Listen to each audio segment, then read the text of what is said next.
Hello and welcome to the annual Landfill Census. That's right, I said annual. This may be the first one, but I don't know if it's annual. I don't know if it's annual, honestly. I don't think I can commit to that. Yeah, I have a little bit more serious of a wardrobe today because this is a serious event. You know, no backwards hats, no t-shirts, none of that. Not for reporting census statistics. This is a very serious dumpster dive. So that is what we're doing today. I'm reporting the results of the landfill census. And that's probably it. I don't have any other plans for tonight. And I spent all day working on, on the fucking presentation for this thing. So I need to like actually probably get some shit done. So this will probably be a short stream, but it'll be a good one. The landfill census. And what would our nation's census be without our national anthem? Please stand.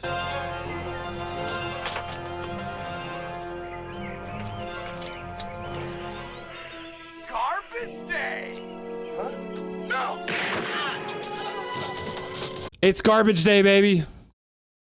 It's garbage day in the landfill. So, as such, we have some important political matters to attend to today. And that is the reporting of our nation's census. So here we go. Here goes nothing. I apologize. I'm realizing now I used a light colored format for this presentation, so it's going to be a bit of a flashbang. But you know what? It happens. And yeah, this is me making my own scuffed PowerPoint. I felt like that was a good format to report this in. So that's what I did. All right. Welcome to the landfill census, aka Dumpster Man learns way too much about his community. Thank you to the 131 people who responded to this, which is, what is that? That's 1/100th of my YouTube subscribers or something like that. But that still feels like a pretty good response rate, I would say. And we definitely got some interesting statistics from it, which I will walk you through right now. Our first section is demographics. The pick, believe it or not, is related. So here is my age and gender statistics according to YouTube. Now, I'm going to hide this quick. YouTube may not be the most reliable source of these demographics because people lie. People lie about this stuff so that they can watch age-gated content, which is why you might notice that 50% of my viewers are in the 18 to 24 year range, which actually, what I would say is about my target demographic. That is the people roughly that I'm trying to reach. I would say these two right here are predominantly the age groups of people that I'm trying to reach with my content, that I feel like I'm the most in tune with, that I'm making my content more specifically geared towards. And yeah, apparently I have 1.4% of people who are 65 years or older watch me. Surely those aren't people who are also just lying. Who knows? Yeah, the one 65-year-old grandma viewer. But there is a lot of reasons to be skeptical of YouTube statistics. However, well, here you go. Here is the average Dumpster Man viewer according to YouTube. There you go. There you go. Now, according to your responses, you're all fucking lying. You're all big fat liars. And here is what the average Dumpster Man viewer really looks like. Because a really, really shocking majority of the people who responded to this are 17 years or younger. In all seriousness, that is not good. That is not good for me. I'm sorry. I'm not going to tell any of you, if you're 17 years or under, I'm not going to tell you not to watch my content. But this is one of, in my opinion, the biggest problems facing my channel, is that Ultrakill specifically has brought in a ton of people that are way outside of my target age demographic. So, it's a bit of a problem. Anyways, I'm not saying stop watching my content if you enjoy it, but like, this is not, I would really much prefer like this be the biggest category and maybe this one be a little bigger. And the amount of people that I have tell me that they're like 12, nah. Nah, bro. Sorry. That is not who I want watching my videos. So, this was very enlightening and not good. Not good for me to see. Gender, on the other hand. We got a much more interesting array of responses to this as far as the census goes. Now here again, I'm not sure if you can see this. Yeah, it just is barely not covered. This is what YouTube showed. 92.5% male, 5% female. I would say for a channel that mostly covers FPS games, I would say that 5% female is honestly not that bad. And then user specified, I assume, is like non-binary and whatever else. But here are the results we got in the landfill census. We had closer to 15% female, 75% male, 8.5% non-binary, and 2.3% other. I don't honestly know what encapsulates other that isn't already covered under non-binary, but there you go. That's actually pretty diverse. Different, but in a good way. This one I'm happy about. Unlike the age one, I'm happy that this one is different from the YouTube statistics, because this is actually cool. Sausage. Why are you just saying, I stand by the sausage? Why are you saying that? Like that the YouTube one is just a dick? Yeah, it kind of is, isn't it? What region are you from? So, I asked what region you're from, and I basically put every continent I could think of. And also other, which some people did answer. In first place, not shockingly, with 54% of people answering it, was North America. Move the camera, please. It's fine. I'm going over all the statistics. You'll see it all anyways. A little more surprisingly was Europe, quite a bit behind North America. Now, anecdotally, I feel like I have a lot more stream viewers from Europe. I couldn't seem to find a trend that suggested this in the data. But the streams that I do during the day on like Thursdays and Fridays usually get 5 to 10 more average viewers than my like later night NA streams. Now that doesn't necessarily mean there's more viewers from Europe. It might just be a better time for more people to watch, including some people from North America. But I was surprised to see that Europe was that far behind North America. And especially there's a lot of people in my Discord that I feel like are from Europe. So who knows? But there you go. That's what I got. Now, much, much farther behind was Asia with 4.7%. Not surprising that Asia would be next, because it's very populated. Surprising that it is that far behind Europe, though. And Australia and Oceania with 3.9%. And South America with 3.1%. Africa with 1.6%. And then other, which I'm pretty sure I listed all the continents and major regions of the world here. So I'm not sure what other could be. I had a few guesses. Maybe Antarctica, maybe Central America, which in my opinion is North America, but you know, maybe those people don't feel that North America necessarily represents where they're from. The Middle East, again, it's kind of between Africa and Asia, kind of close to Europe. I don't know. Maybe people felt like that was its own region. Or maybe it's the people that live in my walls. Anyways, I digress. The picture in the background is unrelated. Oops, did I miss one? Uh-oh. Hold on, I think I skipped one by accident. No, I didn't. We're good. Boom. Now, the next question was, do you identify as British? This is important demographic data right here. So, we had 73% of people answer no. We had 5% of people answer yes. And we had 22% of people answer, you fucking what? Now, don't be fooled. These are the real Brits right here. We caught them. No further questions. Next question. Do you identify as LGBTQ+? 35% yes, 8% unsure, 57% no. That's pretty good. That feels pretty good. I had something to say about that as I was making this presentation, and that was poggers. Yeah, no is pure lack of color, whereas yes has many color. And unsure is purple. I don't know why. Purple just felt good for unsure. Next up, are you a furry? So this one, I had to kind of break this one out into two categories. So first, all respondents, 74% no, 15% yes, and 11% unsure. I don't know how you really be unsure about if you're a furry or not, but fair enough. Fair enough to you. But the truth is that I didn't feel like this was necessarily representative of Twitch chat. So I broke the statistics down by just Twitch chatters. And if you're wondering how I have this information, listen, all I have to say is just trust me, bro. It's real. I swear it's real. It's real data. You're not going to believe it, but it's real. So here we go.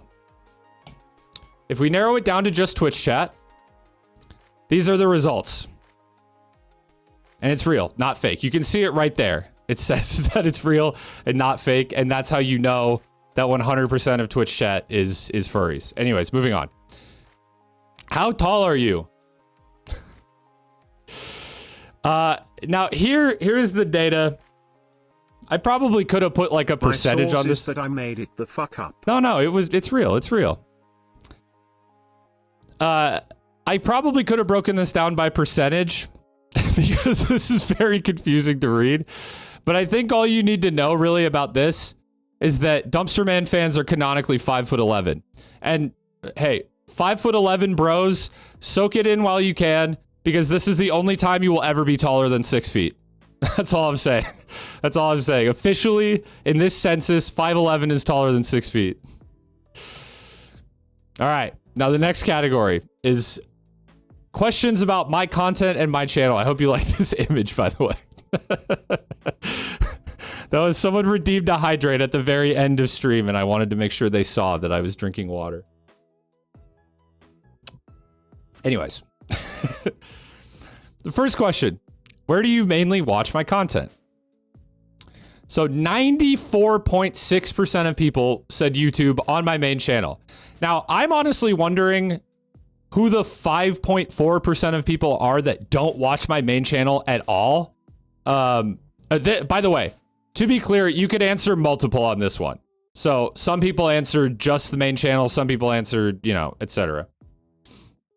Yeah, so basically, this just refers to, this is the percentage of all respondents who chose this. Me? Okay, fair enough. There is some.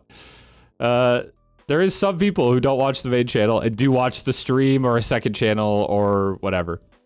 So for the secondary channel, it was 44.3%, which again is interesting because I think my VOD channel has like, it just hit 2,000 subscribers versus the 13,000 some on my main channel. So this is not necessarily representative of everyone who's subscribed to me. But again, the people who responded to the census are probably people who are a little more engaged in my content. 34.9% of people said Twitch. Again, that makes sense that there would be a fall off when you go from YouTube to another website. I'm actually surprised that the fall off is not quite as big from the second channel to Twitch, because I only have about 1,500 viewers here. I feel like most people just don't sub to the VOD channel. Definitely people who watch like Ultra Kill VODs probably don't sub. Yeah, that's probably true. And then 2.3% of people answered other, which I put it as an option, but yeah, I'm struggling to think of what they could mean. It could be Patreon, I suppose. Although all of the Patreon content gets uploaded to YouTube as well. It's just unlisted. Could be Twitter, yeah. Although I don't put up content that you really watch on Twitter. But oh well, I mean, I put it there, and 2.3% of people said they watch my content some other way. So there you go. And then I asked, yeah, or from in my walls. That's actually a very good point, and the data probably backs that up. You put up good takes on Twitter. I'll take that. What game did you first watch on my channel? This one will surprise no one, not even me. Number one, with 82.9% of respondents, is Dark Souls. Just kidding. It's not Dark Souls. I wish, bro. No, I don't want any game to be 80% of people finding me through it. But to probably no one's surprise, it is Ultra Kill. Behind that, way behind that, is other retro and movement FPS with 7%. Dark Souls and Souls games with 5%. Honestly, I'll fucking take that. The fact that these videos bombed and are kind of unanimously hated by most of the people who watch my FPS content, the fact that I've built even a small viewer base of people who actually like and watch this content, I'll fucking take that. Even if it's 5%, I'm all right with that. 1.6% curiously answered Rainbow Six Siege or multiplayer FPS, which I haven't made a video like that in a long time. Now that is, again, only 1% of people, but well, we'll get into that in a little bit. We'll get into that in a little bit. Oh, above even immersive sims, which are games that I make videos on rather frequently now, less people claim to have discovered my channel from immersive sims than Rainbow Six Siege or multiplayer FPS, which is insane to me because I had a pretty successful Fortune's Run video, although maybe anyone who discovered the channel through that is considering that to be a retro or movement FPS, which is fair. Honestly, it kind of straddles the line, but that is still wild to me how low that is. And then Variety, which I listed as React, GeoGuessr, etc. I don't make a lot of videos like that, but if Britta's the 1.6%, yeah, that makes sense. Most epic content was when Dumpster Man beat the Orphan of Cost, and it was because I won a wager on it. Fair enough. Yeah, no, and this question does specifically say, what game did you first watch on my channel? So I don't want you to lie to me. But yeah, I mean, this is a shockingly high number. But it also, like, I mean, it's represented by these videos just have more views and more visibility on my channel. So there you go. And then 1.6% of people put other, which there's probably some things that fall outside of these categories on there, but I couldn't think of it off the top of my head. Okay. Now this is where it gets interesting. And you'll notice I put a little bit more effort into dissecting the data from this one because I think it's really interesting. And the results, I wouldn't say they were surprising, but they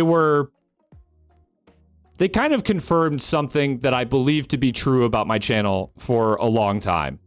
So I asked, when did you start watching? Now here are the results, and we're gonna get more into this in a second.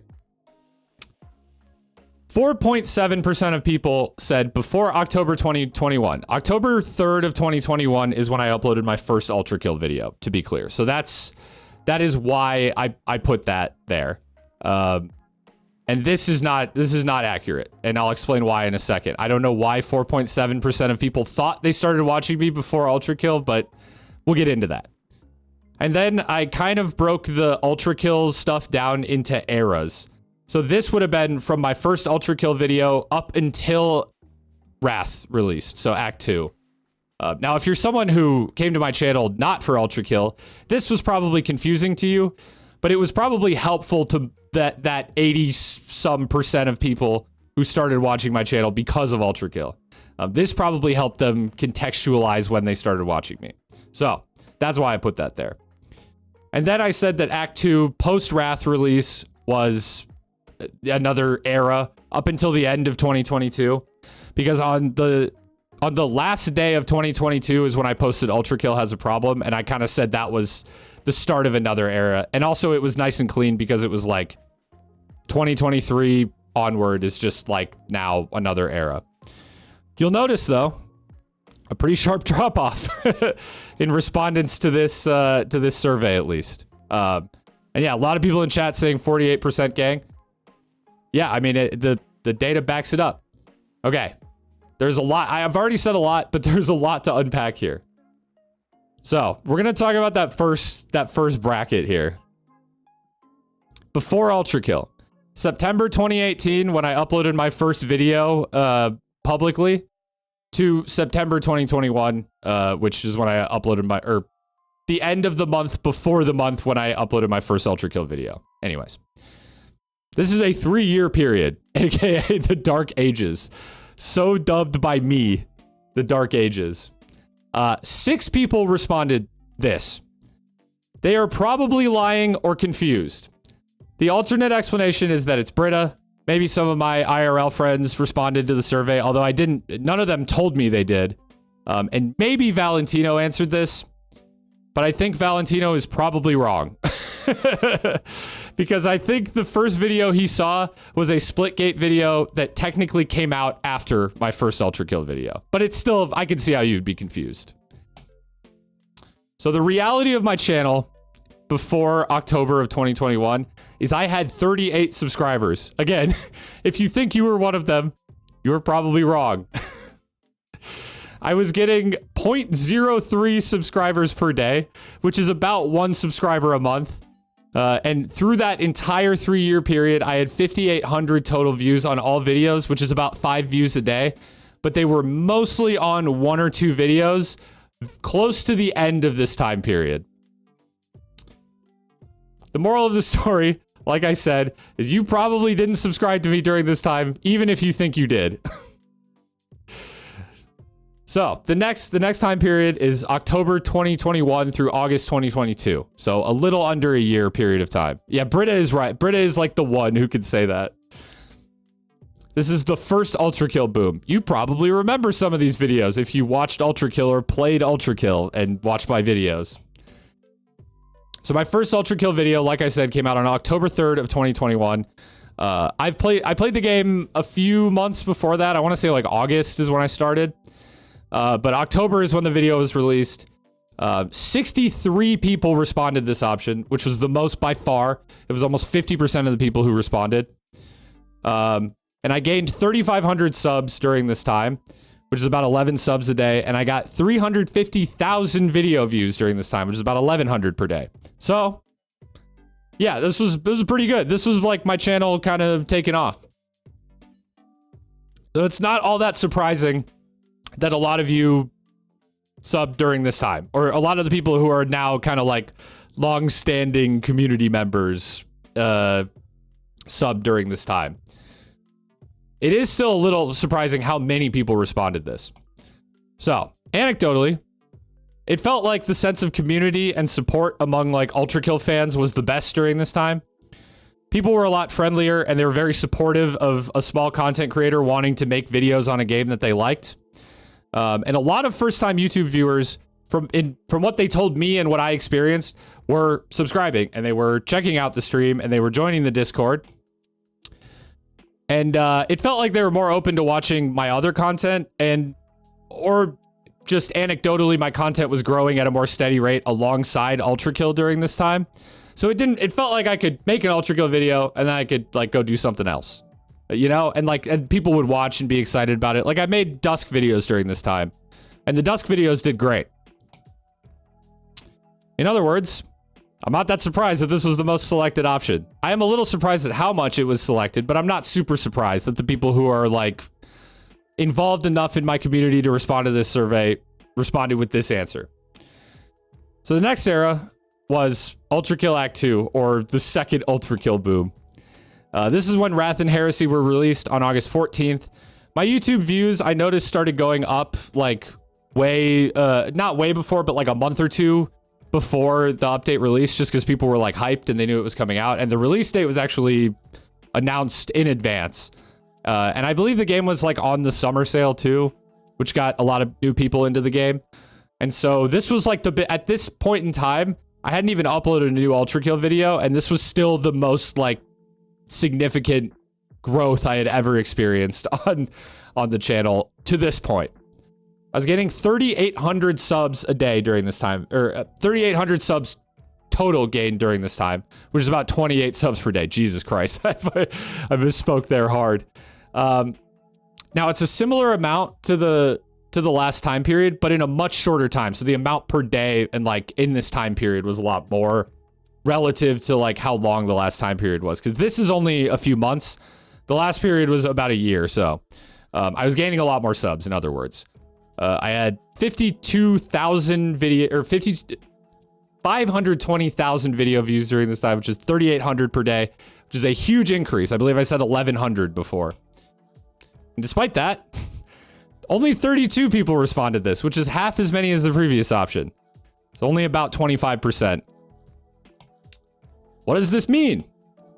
Now, this isn't backed up by data at all, but in my opinion, what could explain this is that the people who subscribed during this time were mainly Ultra Kill fans first and foremost, and they weren't as interested in like becoming part of my community or watching my other content, which is fine. You know, I'm not going to tell people they have to do something or watch something. It's just my experience. It felt like there was lower interest in my channel as a whole or my community outside of just Ultra Kill. Like the Ultra Kill content kept growing and everything else kind of stayed the same. Which I think leads to maybe the people who subscribed during this time weren't like necessarily super invested in my content or me, and they were just like, oh, Ultra Kill, cool. Someone's playing Ultra Kill, all right. Or some people are just wrong about when they subscribed to or started watching my channel. This could be the case as well, because of how much more how many more people subscribed to my channel during this time. It's possible that some people who answered the last one are actually wrong. Mankey, you're insane, bro. Jesus Christ. Okay, so that brings us to now, the beginning of 2023 to present. Like I said, where we are now. So Ultra Kill as a Problem was released at it was like the second to last day of 2022. So most of those views came in 2023. And P2, of course, also had a major impact on channel growth. And yet only 28% of people, or 28 people responded to this, which is only about 21% of everyone who responded. Now, the weird thing about this is I had 1.1 million views on my channel during this time, which is over 5,000 views a day. And despite that, the subscriber growth during this time was roughly the same as the last period, which is about 29 subs a day. The last period was 28, so negligible difference. What to make of all this? I don't fucking know. I don't know. I mean, my content is clearly reaching a wider audience through Ultra Kill, but less people are subscribing. That's probably normal. That probably happens to a lot of people whose videos blow up. It just is what it is. It is, though, a continuation of a trend that I felt showed that people are watching my Ultra Kill content more, but they're sticking around less, which is like, you know, kind of low quality engagement. They just click on one video or two, and then they just leave. Can't really do anything about that, but it's just what I've experienced and why I feel like maybe the curve on this specific statistic goes down. It could also just be selection bias. I mean, I don't always subscribe to a channel right away when I discover it. Sometimes I watch a video or two and then a video gets recommended to me later down the line, and then I subscribe. So maybe these views that I'm getting now are future subs or whatever that just haven't subbed yet. So it's maybe just less likely that someone who just discovered the channel is already like super engaged enough to respond to a Google form asking for their personal information. That could just be it also. My opinion on all this, I don't think Ultra Kill content is really driving growth for my channel and community like it used to. People kind of just watch one or two videos and then move on. The divide between what I want to do and what I want to make and what content the audience wants to watch is stronger than ever before. And I believe that the age of the people watching is absolutely a factor in this. My upload schedule slowed down. I think the videos are better, but the amount is lower, which means less new people watching. And I've become more vocally critical of the Ultra Kill community, which might scare some people off. Which is kind of the intention, but, you know, reading into why this may be, that could be it. Or I'm just hitting the ceiling of this particular niche. Here is a few channels like mine, and the only one that has more subs is Herb Messiah, and Herb is the guy. Like, there can only be one Herb Messiah, and everyone else kind of has capped out right around the same size as me. Now, Dave just quit making gaming content, but Dave feels like a relevant example because his content kind of took off around the same time as me. And to clarify, these are all cool people. Please check out their channels. This is not to disparage them or anything. I'm just using their channels to illustrate a point. Okay, so relevantly, the next question, after that was all one question, by the way. I went deep into that one because I thought the results were interesting. Yeah, Herb doesn't even make content very often, but a lot of people sub to him because he has like the most visible guides for Ultra Kill, and they're great. Like, I mean, there's nothing wrong with that. They're great. But yeah, I mean, that's probably why he tends to cast the widest net. So the next question, fittingly, was how often do you play Ultra Kill? This one kind of had interesting results too. 44% of people said frequently. 46% of people said infrequently. And 10% of people said they had never played. 0 people responded with the option that said played once or twice.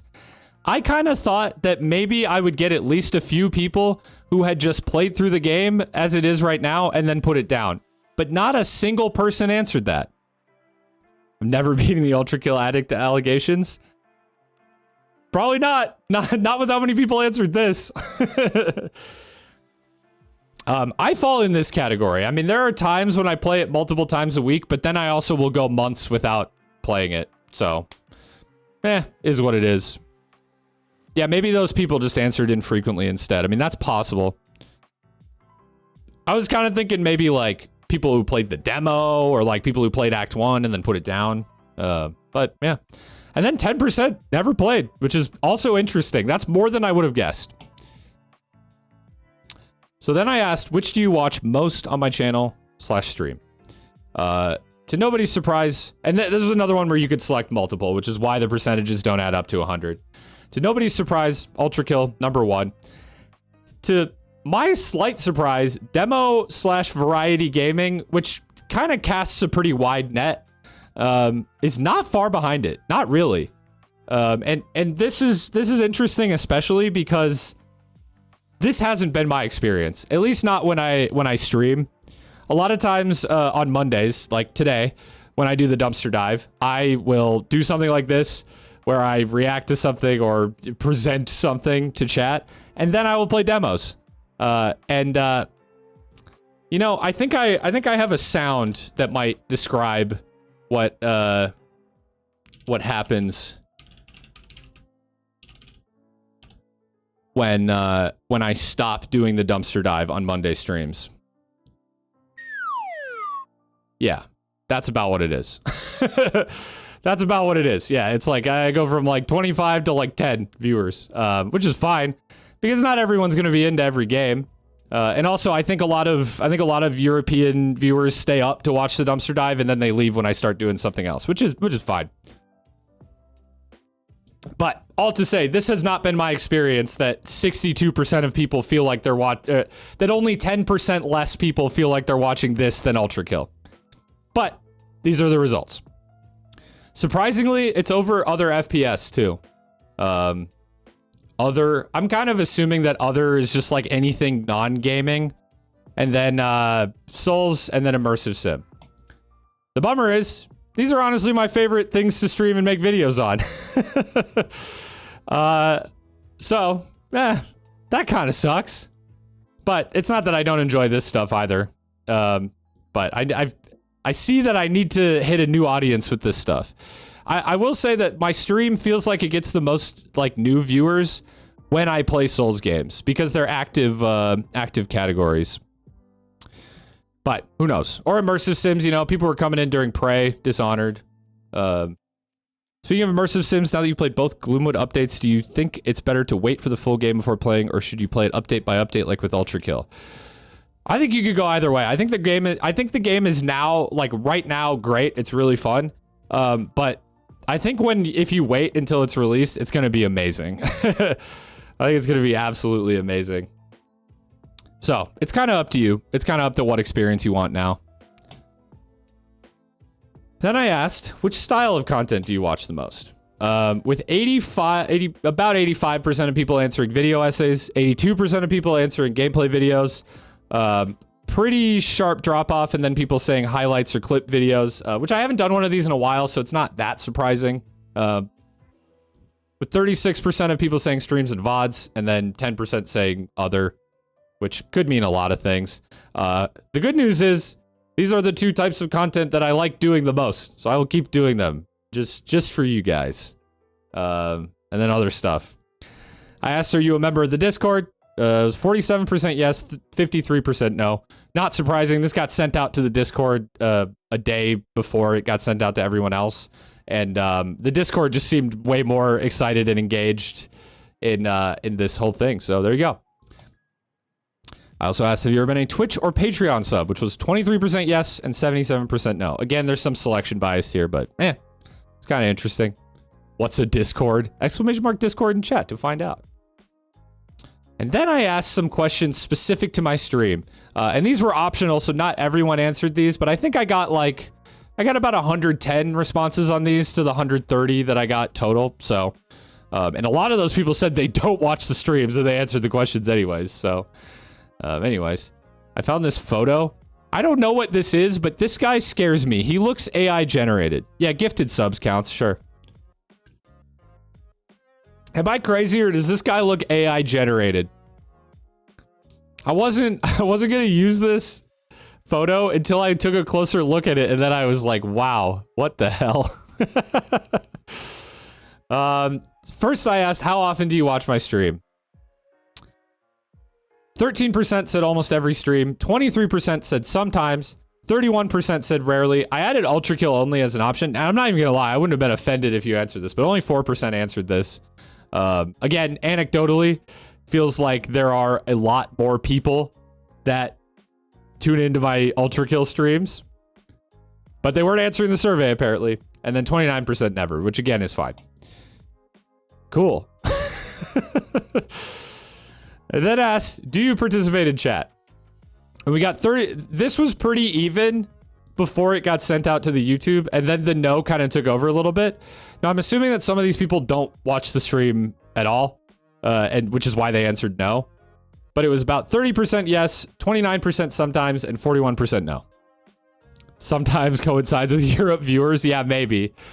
I kind of meant when you watch the stream, do you participate in chat? Because there's definitely some lurkers, I'm sure. What is chat? Someone tell Mektorn what chat is. He seems like he needs some help. Literally everyone typing in chat right now is not sometimes, except Retro. I just keep the stream in the background and chat sometimes. Yeah, no, I'm just kidding. Dementia Gaming. You don't get timed out in chat for saying that yet, but you do get timed out in the Discord. Now I said, do you mostly watch my streams or a large variety of streams? And there are a few options for this. And you could say, I mostly use Twitch to watch Dumpster Man, which 20% of people did. You could say, I watch a few other streamers, which 50% of people did. 8% of people said I watch many other streamers. Honestly, I fall into this category as well. I follow a lot of streamers, but I only regularly watch probably 4 or 5. I'm not including myself because I don't really watch me. I am me. And then 22% of people said, I don't use Twitch. So, there you go. I also asked, have you ever participated in a dumpster dive before? 23% said yes, 22% said watch but not participated, 13% said they had watched the VOD, and 42% said no. And to those people who said no, I say, well, now you have. Thank you very much. And now, chat. Twitch chat specifically is the moment that you've all been waiting for. Chat's favorite channel emote. All right, we're starting from the bottom. These are more or less the runners-up, and then I'm going into top 3. Least votes was Dumps31 5head. Now, I'm gonna try not to read into this too much, but this emote doesn't get used very often, and I think it's pretty good. But maybe I'm just not smart enough for you, chat. You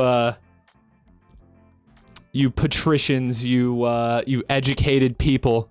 Maybe I'm just not smart enough. Maybe I'm just not smart enough to have earned your Dumps31 5heads. Next, with 3 votes, we had a 3-way tie.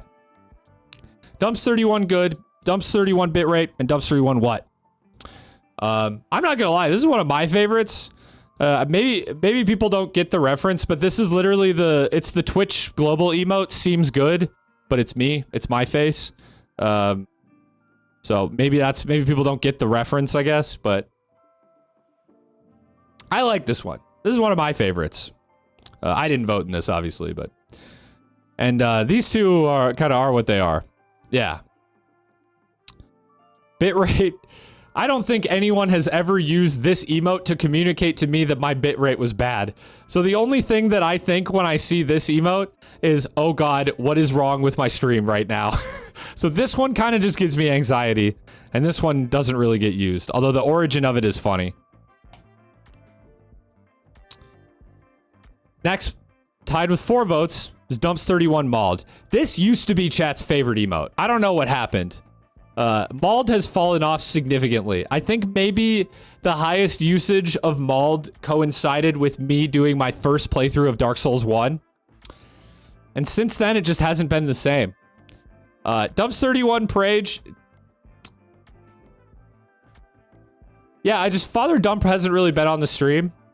And, I don't know. This one doesn't really get used. Usually because chat is just preying on my downfall instead of praying for me to succeed. That happens too. And then, with 5 votes, is the classic Dumps31 Pog. With 6 votes, Dumps31W. I don't even remember what this one is or where it's from, to be honest. And it hardly ever gets used. I'm shocked that 6 people voted for this. But, there it is. Oh, it's from the T-pose image? Oh, don't worry. That makes more appearances in this presentation. Yeah, I look concerned or confused. It's kind of a funny face. It just doesn't get used. So I was surprised that it was like 5th place or whatever it is. Next up, Dumps31 Skill with 8 votes. Again, a little surprised this one didn't have more, more love for it. But it's a relatively new one in the grand scheme of things. This is one of my favorites though as well. All right. And now for the top 3. Starting with number 3. Dumps31-7. A bona fide classic. I'm surprised. Well, I'm not surprised that this one is top 3. I am surprised that it has so many less votes than number 1. It has so many less votes than number 1. In fact, so does number 2, which is Dumps31 Sphere. Thank you to Ethereals, who has not been in chat for a while, but he was the one who pasted my face onto a sphere and made this emote. Coincidentally, the top 2 emotes, both not made by me. Both not made by me. Because the winner, with 42 votes, 42 votes, that is 39.6% of voters. Way, way more than the next most.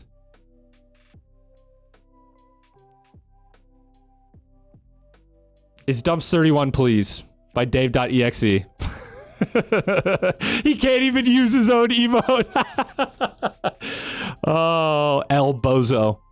So there you go. There is the winner. That is chat's favorite emote by far. I think what I am learning from this is I probably need to do more animated emotes. They're just a lot of work compared to the regular emotes. But holy moly, that one absolutely swept. Next category, gaming. I asked what your most played genres were. Now, this was another one where you could select multiple. Unsurprisingly, way out ahead is FPS. And next, honestly, this was kind of a flawed question. Because there are so many genres out there and so many different interpretations of what each genre means. But next up was roguelike with 50%. RPG with 44.5%. Platformer with 42.2%. I said third-person action, which I guess would encompass things like Dark Souls, Assassin's Creed, Mass Effect, I don't know, Uncharted. It's such a broad net, but still only 39.8% of people responded with that. 30.5% said strategy. 23.4% said horror, which is kind of interesting to me because I get by far the most questions about, like, will you play X horror game? So to see that this was one of the lowest was kind of interesting. I don't like horror, to be honest, but Rhythm games with 21.9%. Puzzle also with 21.9%. And racing, ironically, bringing up the rear with a paltry 7.8%. I expected... I mean, I didn't expect racing to exactly kill on my channel that has never had anything to do with racing. But 7.8% is really low, especially because there is definitely people in my Discord who like to talk about racing games or car games or whatever. Man, that's them. That's all of them right there, I guess. That's literally all of them right there. Anyways, for the FPS genre, here is a gun for chat because they're all children. And then I asked what your preferred platform is. And this is another one where you could select multiple. And number one was PC with 124 respondents. Again, this was one that was an optional question, so it got 120 sub. Not quite everyone responded to this one. 98.4% of people responded with PC, however. And then next up, way behind, was Nintendo, Switch, and other, with 30 respondents, which is 23.8%. And then again, a much smaller drop off to PlayStation with 28 respondents, which was 22.2%. Another pretty big drop off to Xbox, which was 13 respondents with 10.3%. And 5% of people responded other. I assume these are the last 3 people in existence still playing Stadia or Ouya or whatever the fuck else there is. Anyways, I asked which describes the games you play best. And this is more about like the size of game that you play. 57% of people answered mostly indie. 41% of people answered mix of both. And only 2% answered mostly AAA. Which is cool. That's really cool, actually. I mean, I know that's kind of been a cornerstone of my channel. Stuff like the retro games or the future video and stuff like that. So it's not surprising that I've attracted an audience of people who mostly play indie games. But this was cool to see. And here was Todd's reaction to this information. He is not very happy. We're gonna move along, or Todd might bite someone's head off. All right, and now we are into the random crap segment of the census, which had an awful lot of interesting questions. Favorite color? We start off innocent enough. Favorite color? With purple by far getting the most responses. Green just a little bit behind. Blue a little bit behind that. Red a little bit behind that. And then, you know, from there, it's just yellow, pink, black, gray, orange, white, and nobody voted brown. I'm not really surprised by that. I was kind of, when I made this, I was kind of wondering what kind of psycho might select their favorite color as brown, but no one did it even as a joke. So that is how hated brown is. And anyways, green is my favorite, so I will spare you, chat, for voting green second place. Purple's cool too, honestly. What is this one? Oh. it took a second to pop in. Do you watch or brown? Yeah, okay. I didn't hear what he said at first. Do you watch or participate in sports? 24% said yes, and that is watch or participate in. I mean, I watch one sport, and that is NFL football. Literally just one single sport is the only sport I watch. I do like watching football, American football. But that's it. But 60% said no, and 16% said, I don't know what that is. Which, fair enough. Opinions on AI. Now, the conversation around AI is very, that says AI, by the way, just, I'm covering it, but it says it. The conversation around AI is very complicated, very nuanced, but I attempted to boil this down into the 3 prevailing stances on AI, to mostly encapsulate people's, you know, very, very complex and nuanced takes on AI into I'm fucking terrified, it's chill, or no opinion. And it was completely split between I'm fucking terrified and it's chill. To be honest, I don't even know if my opinion on AI is really represented here. I don't have no opinion, and I am kind of terrified, but I also am not like, you know, kill it with fire. I'm like, AI is like, it's kind of interesting. I want to see where it goes a little bit, but it is mostly terrifying. So I probably would have put that if I had responded to this. Interesting tech, but not very ethical. Yeah, is probably encapsulates my opinion as well. This was a terrible question. All jokes aside, this is a terrible question, and probably I think that's kind of what made it funny, though, is that you know, it's like asking opinions on abortion and just being like, it's cool or it's bad, like, and just leaving it at that. It's not really, a poll isn't the greatest place to express your opinion on AI. Anyways. We had favorite music genre. Here's how that shook out. I had breakcore as an option, kind of as a joke, and it literally said, AKA, I am literally just an Ultra Kill fan and I have no other personality traits. And still 40.8% of people answered that. Breakcore is cool, but I probably wouldn't consider that to be separate from the umbrella genre of electronic.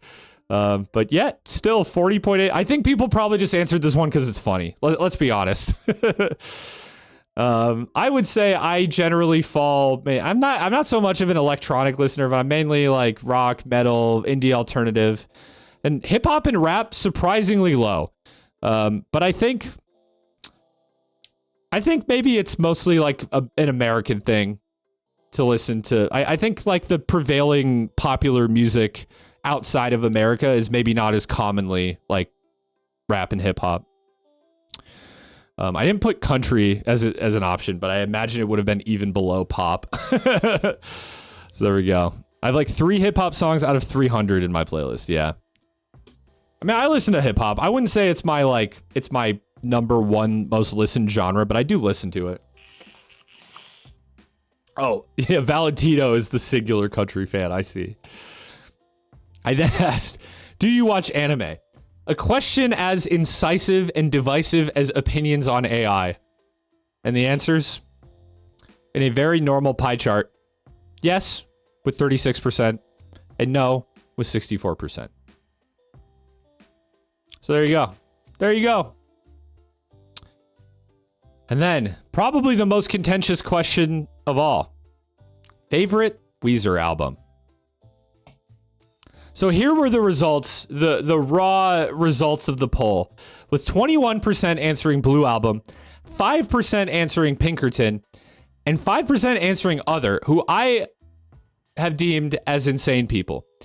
But more shockingly, 69% answered I don't Weezer. So what I learned is that I hate 69% of you fuckers. Now, here's the real results when you factor out the plebeians. 69% Blue Album. Very nice. 16% Pinkerton. And 15% Other, also known as insane people. Much better. Please put some respect on Pinkerton. My favorite is also Blue Album. But the fact that Other / AKA Ratitude had more votes than Pinkerton is absolutely despicable. And also, I'll give you 15% of people who voted Other the benefit of the doubt and assume you mean White Album and not Make Believe or Ratitude or some shit. Anyways, the next question was, do you regard this man with respect or disgust? There was no more information than that, but those who know, know. This was the image they received, and here is how they responded. 32% respect, 40% disgust, and 28% huh? In conclusion, Flippy stays losing El Bozo. Then, 2008 Toyota Corolla. Uh-oh, where is it? The results, pretty self-explanatory, if I do say so myself. Pretty self-explanatory. This falls about along expected lines, I would say. Is Bart even here? And then, the final question. Have you ever touched grass? with a nice little visual aid of what touching grass looks like since, well, you know, I would have guessed that many of you have never touched grass. However, the results are in. 51% said yes. 24% said unsure. 22% said Ultra Kill player, which I kind of feel like is like worse than no. But you know, interpret that however you will. And then only 3% said no. Only 3% were willing to admit. Very interesting. Very interesting. I'm surprised about this number. 51%. That's pretty good. I'm glad you guys are getting out there and touching grass. The children yearn for nature, apparently, is what we've learned from these statistics. In conclusion, Weezer. Anyways, that was the whole census. That was the whole census, everyone. Thank you for participating. Thank you for watching. I hope you enjoyed this enlightening presentation. Did Gamer Guy just get here? You did indeed miss it. But the VOD will be up in a couple days. Also, you can just watch it. Grass. You can just watch it. It's coarse and rough and irritating, and the stains gets everywhere. Went for a dump dive today and found 3 games that I think would make great content and you might like. 1, Dread Templar. I did play Dread Templar. I liked it. It wasn't amazing, but I liked it. Wrath Aeon of Ruin. I own it, kind of waiting for it to be finished. And Kingdom of the Dead, tried it. Didn't think it would be a great content game, but it was fine. They're lying. The only grass they touch is in video games. We'll accept that. There ain't no grass in... Nah, you know what? There is grass in Ultra Kill. Damn. It really ruins the point there, I think. You can touch grass in Ultra Kill. It's not even that far into the game. Wrath Aeon of Ruin finished. Doesn't it have a release date? Am I crazy? It's fake grass. That's true. That really says a lot about our society. You showed Bard. Oh yeah, he's streaming right now, isn't he? Honestly, I could probably, if Bard's still streaming when I'm done, I could probably raid him because I don't think I'm in a game tonight, honestly. I'm down to hang out for a little bit and chat. If you guys have any questions about the census or just about anything. Wrath does not have a release date. Okay, never mind. I was thinking of something else, apparently. The grass in 5S, pretty sure that isn't fake. I'm pretty sure that is fake. Yo, Brita content? Why? Wait, what? What would you have to do with this? I don't understand. They gave one, but they kept pushing it back. Maybe that's what I was thinking of. Brita takeover stream? No, that's a bingo reward or punishment. I don't know, I'd pop on and we could chill. I don't think the mic is really set up. Honestly, I have to totally redo the mic. Actually, maybe that's a good idea for the next dumpster dive is tier list with Brita. Maybe next time. I don't think I'm going to stream for super long anyways. Also, I'm hot. That's another problem. That's another problem is this shirt is like pretty thick. Replaying Gloomwood, it's kicking my ass. You know, I've been lucky enough to not have to restart Gloomwood from the beginning when I play it. But if I did, it would probably also kick my ass. I think when Gloomwood is done, I'm going to do a full moon playthrough. I think that would be fun, and I think it would be content in 3 years or whenever. Tier lists with Brita are fun. Yeah, I think we could do a whole dumpster dive with that. It's very hot like every Minnesotan. Gee. Thank you. I mean, I dressed up just for you, chat. A Blood Moon or Bust? Oh, Blood Moon is, sorry. Blood Moon is the highest difficulty. I was thinking, yeah, that's what I was thinking of. My bad. I just said the wrong thing. Oh, I think I'm playing on Full Moon then. I can't remember. I told someone I was playing on Half Moon, but I think I was wrong. I think it's Full Moon. I have to go back and check. I haven't changed it since I started the game, so whatever I started the game on is what I'm still playing on. And Blood Moon wasn't even out, so it was whatever the highest difficulty was at that point. Chess against Brita. I'm not even that good at chess. I did beat Brita once at like over the board chess, but she didn't play that badly. I actually think I just played terribly. Because all my chess knowledge comes from chess.com, so I wasn't used to like playing over the board. It was very disorienting. You should just play it again anyways. Honestly, Can true. you filter age graphs by the era people started watching your channel? Lol. That would be interesting. I could do it with the census data somehow.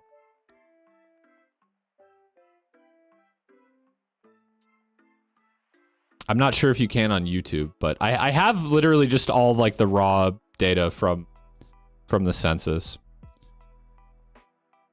If you need help, you can send me the Excel file. No, I can figure it out. I just think it'll take me a little longer on like than I am willing to do on stream, but maybe I'll share it with the Discord later. Yeah, I think my thing with Gloomwood right now is that I just don't want to burn out on it. Like, I think just playing through everything once and then just coming back and doing like a full playthrough when it's done will be like a better way to go. But I don't know. I like the game. I've been thinking about it. I've been thinking about it a lot, actually, and how good, especially the latest update was. I just love that type of game. Like, it's very hard for me to not go back and like replay the shit out of Gloomwood already. When we see game dev streams, when I get a little more competent, because right now the game dev streams would be me just like following a tutorial, basically. You know what I could do? Is I could show you guys what I've done in Godot so far. It's not that impressive. It's not that impressive at all, but it is something. And it's only a few days of work. Here, this is a special preview of a very early, very rudimentary game that I'm working on. Let me find where I even have Godot installed.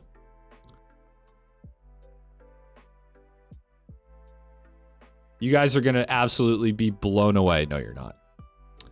No, you will not. But I did squash my first bug last night, which was kind of cool. I changed the movement system of like my player character, and it broke my animation tree, and I fixed it all on my own without like following a tutorial. So here we go. This is what it looks like right now. These are all just like itch. These are all just itch like assets that I downloaded, but I have a little guy who can walk around in a grid. And he actually animates when he walks between the grids, which is the part that I had to actually troubleshoot. So there you go. Oh, and he collides with the walls. See, I'm pressing down right now, but I can't. I wish... that's something I should actually consider, is like how I get him to like actually face down and maybe like bump off the wall when he gets to a wall. But yeah, this is like about 3 days of work. And from going from no knowledge of this engine or really like any kind of coding, I'm pretty proud of this progress. It's definitely something. Anyways, there you go. That's my game dev progress so far. Gotta start somewhere.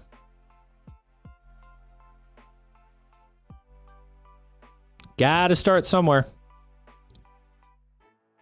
Concept you posted on Discord reminded me of Cryptid the Necro Dancer, but not rhythm based, which is neat. Yeah, that actually is kind of similar. I think it's... Let me look at Cryptid the Necro Dancer again. It's been a long time. Do I even own this game? I've maybe never even played this game. I've definitely seen it before, though. I just can't remember if I've played it. There are so many, like, roguelikes that came out around, like, I don't know, 2015, 2016 or so, that I, like, saw and was like, that looks cool, and then I just never played it. Yeah, it's kind of similar. Yeah, it's got the grid-based movement, and everyone kind of moves when you move. My game would not have, like, a rhythm component to it, though. But it is somewhat similar. I think game development is so cool, but I couldn't understand coding and stuff like that. Honestly, after finally just, like, getting my feet wet and doing some coding, my opinion is that it's not as hard as you think it's going to be. I just really kind of... I followed tutorials, and I just made an effort to, like, understand, like, what I was, like, the syntax of what I was typing in. And I don't understand everything, but that was kind of, like, how I was able to, like, troubleshoot the animation bug that I was having. Was like, I just went through it and I tried to fit. Yeah, Godot is the engine I'm using.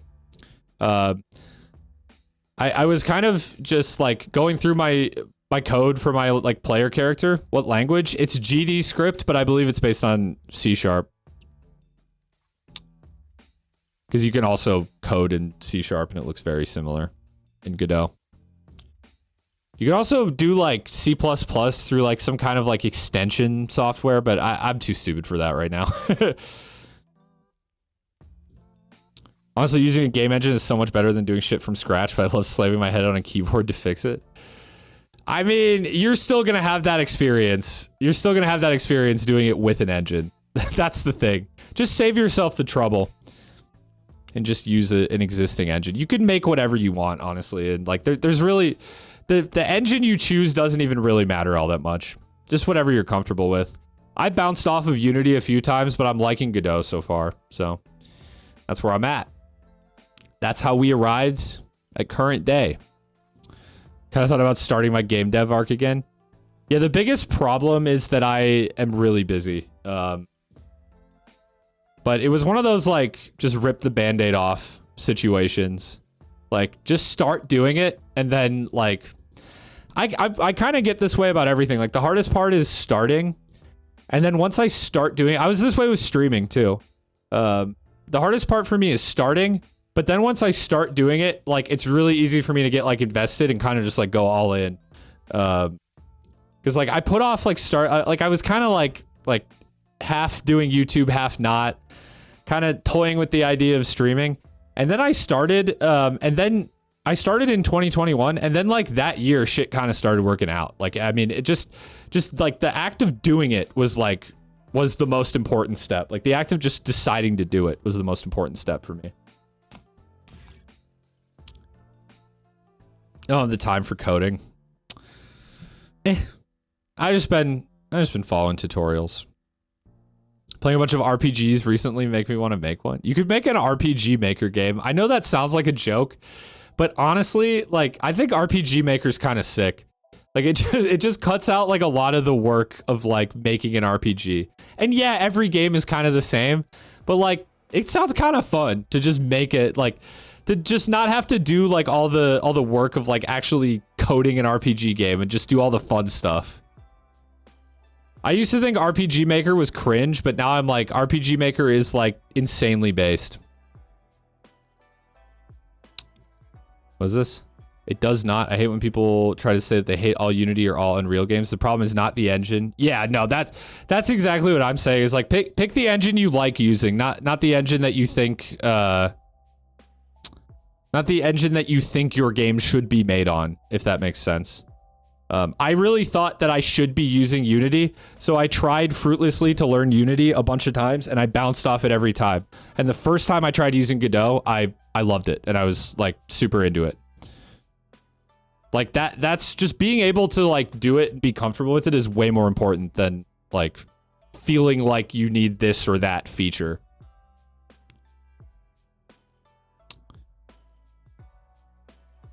Yeah, there is, like... That is so true. The problem is that devs chuck default assets and scripts in and call it a day.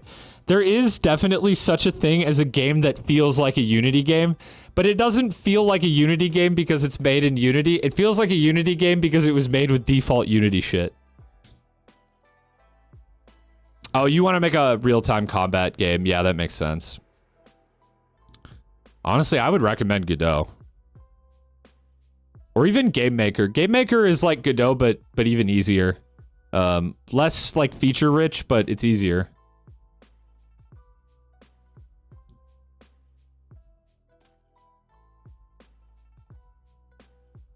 Yeah, or just code your own engine, bozo. Make your game an assembly like Roller Coaster Tycoon. Or no balls. Yeah, I think, I don't know how much, I use Scratch a lot. Oh, is Scratch, like, actually the name of an engine? That's crazy. Make a game in MS Paint. You can make games in Excel, which is what I currently have opened in front of me and I'm looking at. Oh, it's a shitty Scratch Flash engine. I see. I was like, that's insane if there is a game engine called Scratch, because you can also make a game from scratch, which would be different than making a game in Scratch. Impaler was made from scratch in C. As in, like, it was actually, like, it's a custom engine. I mean, that game is cool, but it's far from being complex, also.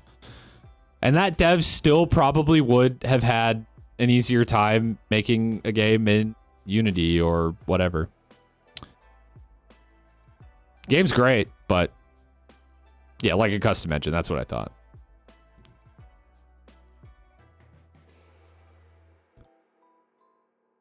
Let's see. You said, when I was a kid, I used to think up so many video game ideas. I wanted to make them when I grew up, but once I tried to actually wrap my head around code and stuff, I kind of realized I just didn't have the brain for that stuff. Try Game Maker. Yo, Kino the Arab, thank you for the 300 bits. I really appreciate that. First time chat too. Yo, I don't know where that's coming from, but I appreciate it. Really appreciate it. Here I am, just like... It's like not even doing the thing the title says. Kind of just wanted to chill for a little bit and then maybe send you guys on to Bard or something if he's still streaming. I haven't rated Bard in a little while. Still trying to figure out Blender. Honestly, yeah, so I started out wanting to learn like 2D development in Godot because a big thing for me is that for me to visualize things, I don't know why, like it doesn't necessarily have to be like my like custom art, but I like to see, I feel like my game is coming together better if I have like actual like if it's more than just like a gray box on a screen, like basically what I showed you guys. It's like, even though it's like just assets that I downloaded from itch, it helps me to visualize it better by seeing it that way than to do it with like bare bones assets, which is dumb, but it's just like the way my brain works. So the reason I started with 2D development was because I just had better access to that kind of stuff. But I think it's also just like it's like a smaller bite to bite off. Little easier to chew to learn Godot through 2D development than through 3D development. Yo, Kino, thank you for the follow. Thanks for the bits again. Appreciate it. 2D is good for a first game. Yeah, I mean, I made way back. I've made games in Game Maker. I'll show you guys Game Maker. It still exists and it still gets used quite a bit. I'm pretty sure Hotline Miami was made in Game Maker. I actually really, even though I'm not using it now, I really would recommend Game Maker for anyone who just wants to get their feet wet with game development, because it's really easy to make simple games in Game Maker. Man, they changed their website so much. I'm not even sure how to show you like what Game Maker looks like.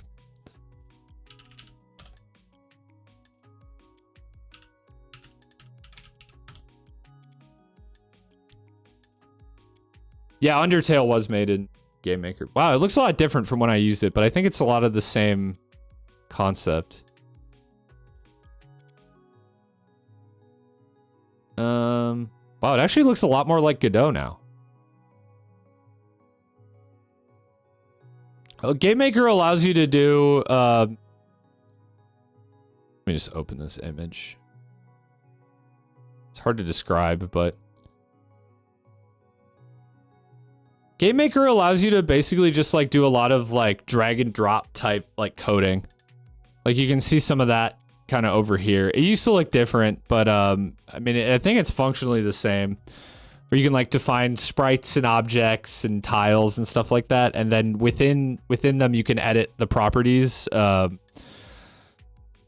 control different things about them without ever having to write a line of code. But you still have to deal with like variables and functions and stuff like that within Game Maker's like visual scripting. So it still like teaches you the principles of coding, but just without ever having to like learn the syntax. So yeah, I don't know. I would recommend it. I think I made little games in Game Maker when I was like 10 years old. And they weren't impressive, but like you could play them front to back, you know, they were they were playable. So yeah, if you really just want to get your feet wet and you're afraid of scripting, Game Maker is a decent place to start. Genuinely. I think Unreal has like visual scripting too.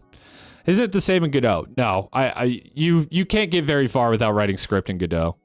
Godot kind of looks like Game Maker. Like it has sort of a similar interface where you define like scenes and nodes.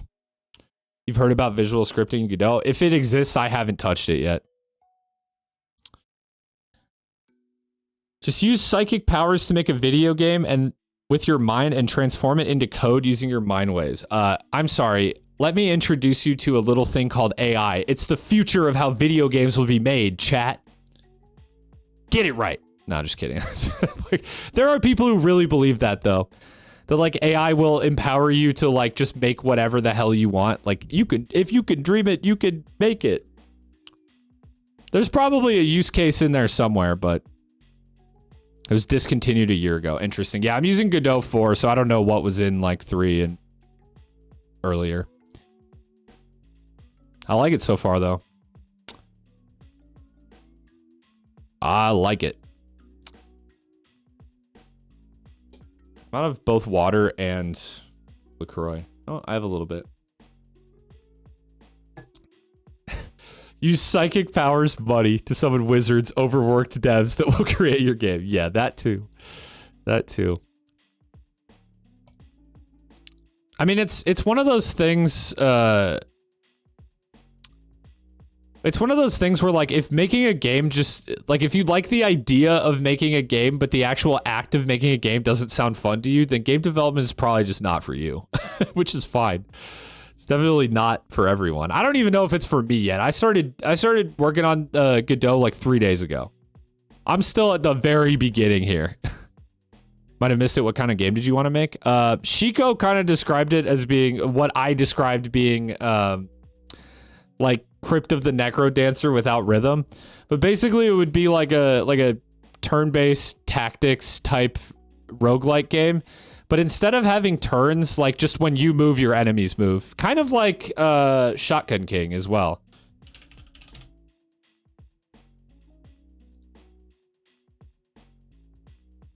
Which is a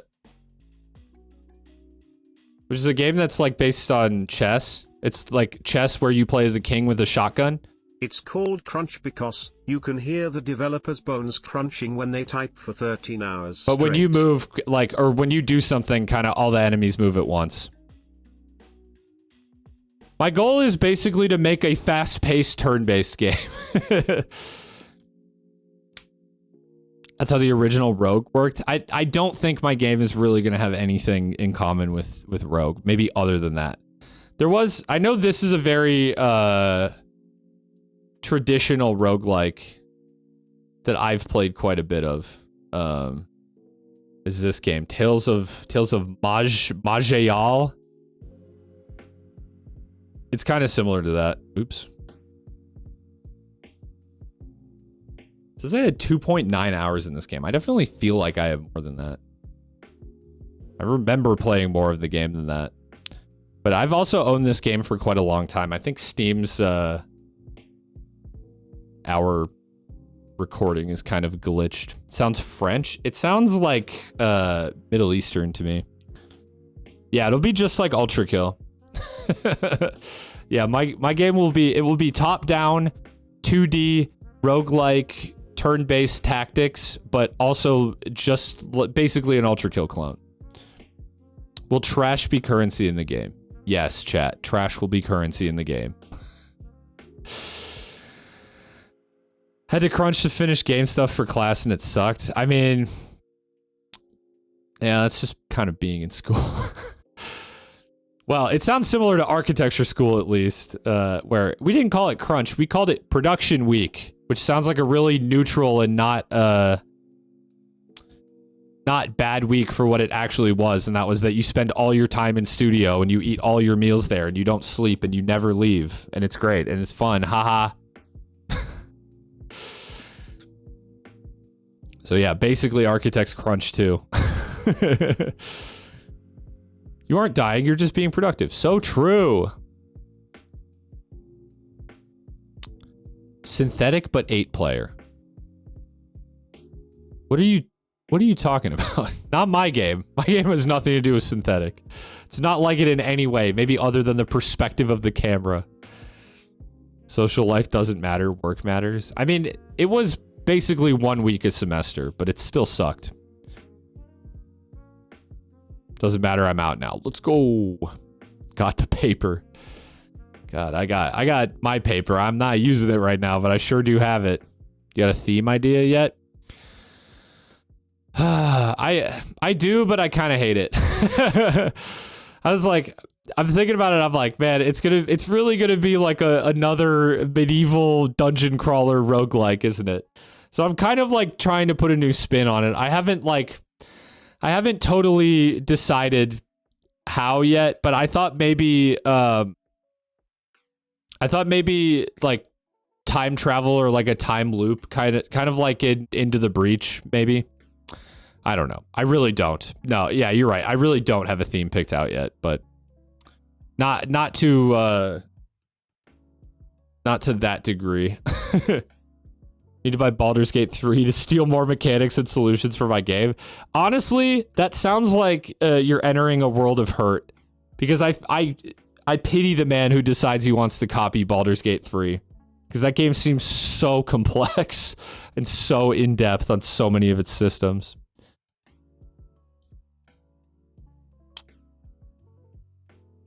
Well, interesting. That was a good game dev talk.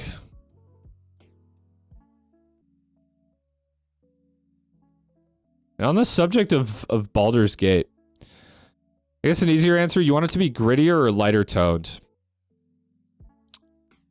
Probably a little, I don't know. I kind of like when games are like lighter toned, but like they kind of subvert it a little bit. Like I think it might be kind of like a lighthearted, like happier game, maybe with like occasional like dark themes, if that makes sense. I think like play on some of the physical comedy of like being in a time loop, but also like you're in a time loop and that sounds existentially horrifying.